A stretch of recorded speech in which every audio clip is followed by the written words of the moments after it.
The morning light hadn't even settled when Armin felt it, the unfamiliar warmth beside him, the faint scent of perfume that did not belong in his small, struggling apartment.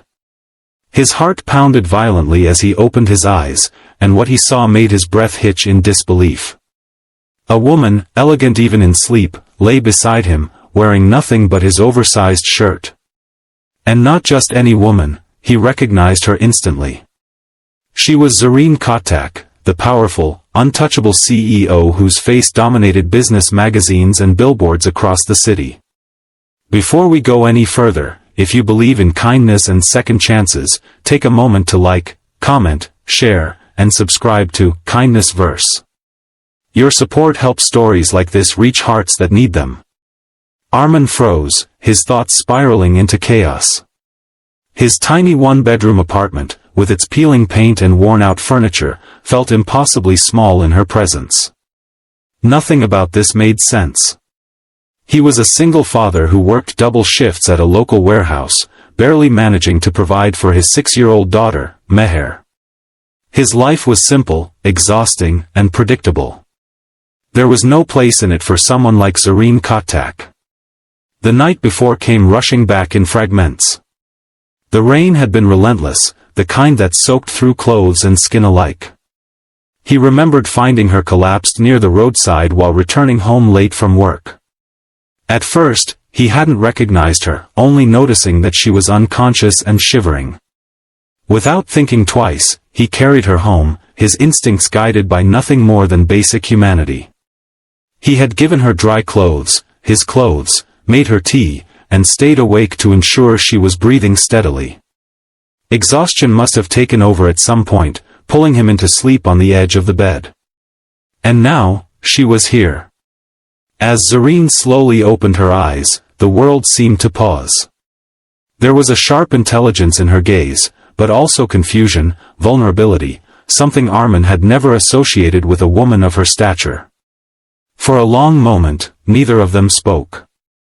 The silence stretched thick and fragile. Then she sat up, her expression shifting as memory returned to her.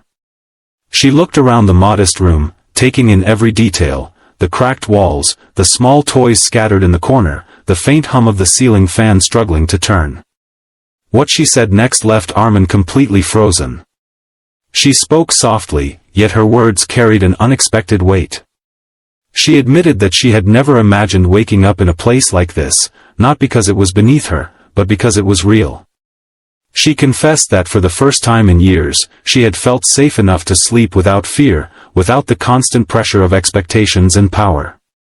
Armin didn't know how to respond.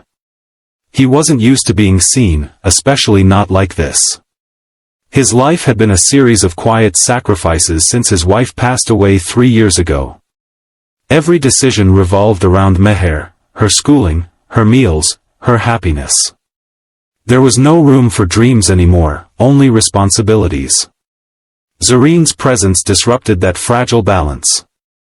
As the day unfolded, the tension between their worlds became more apparent. Meher returned from a neighbor's house, her innocent curiosity lighting up the room when she saw the unfamiliar woman. Instead of awkwardness, Zareen greeted her with a warmth that surprised Armin. For a brief moment, the apartment felt alive in a way it hadn't in years. But reality soon crept back in.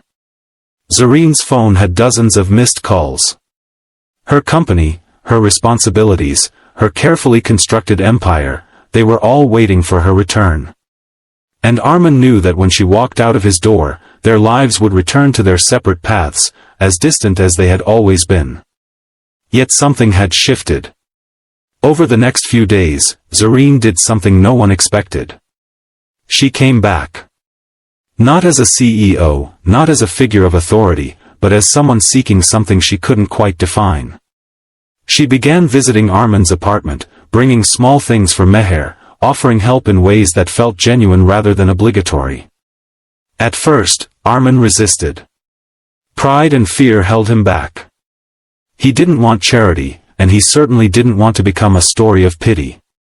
But slowly, he realized that Zareen wasn't trying to fix his life. She was trying to understand it. And in doing so, she began to confront her own emptiness. Behind her success was a life devoid of connection. Endless meetings, relentless competition, and a constant need to prove herself had left her isolated. She had built an empire but lost herself in the process. Armin's world, though small, had something hers didn't: love, resilience, and a quiet strength that didn't need validation. Their connection deepened, not through grand gestures, but through shared moments. Cooking simple meals, helping Meher with her homework, sitting in silence after long days. It was in these ordinary moments that something extraordinary began to grow. But challenges were inevitable. Society had its eyes on Zareen. Questions arose. Rumors spread. How could a woman of her status be involved with someone like Armin? The pressure mounted, threatening to pull them apart. Armin, too, struggled internally. He questioned his place in her life, wondering if he was just a temporary escape from her reality. The fear of losing everything again loomed over him. The turning point came on a quiet afternoon when Meher fell ill. Panic gripped Armin as he rushed her to the hospital, his mind overwhelmed with fear and helplessness. Zareen arrived without hesitation, standing beside him through every moment, her presence unwavering. In that moment, Armin saw the truth. She wasn't there out of obligation. She was there because she cared. And Zareen realized something just as powerful. Success meant nothing if it wasn't shared with the people who mattered. By the time Meher recovered, their lives had already begun to intertwine in ways neither of them had anticipated. The walls between their worlds slowly crumbled, replaced by understanding and trust. Zareen made a choice that shocked everyone. She stepped back from parts of her empire, delegating responsibilities and redefining her priorities. Not to abandon her success, but to create space for a life that felt meaningful. Armin, in turn, allowed himself to hope again. To believe that his story wasn't defined by loss, but by the possibility of something new. Their journey wasn't perfect. There were struggles, doubts, and moments of uncertainty. But through it all, they held on to what brought them together, a simple act of kindness on a rainy night. If this story has touched your heart in any way, take a moment to like, comment, and share your thoughts. Your support means more than you know. And before we reach the end, here's a special request. Comment, kindness changes lives, if you believe even the smallest act of compassion can create something beautiful.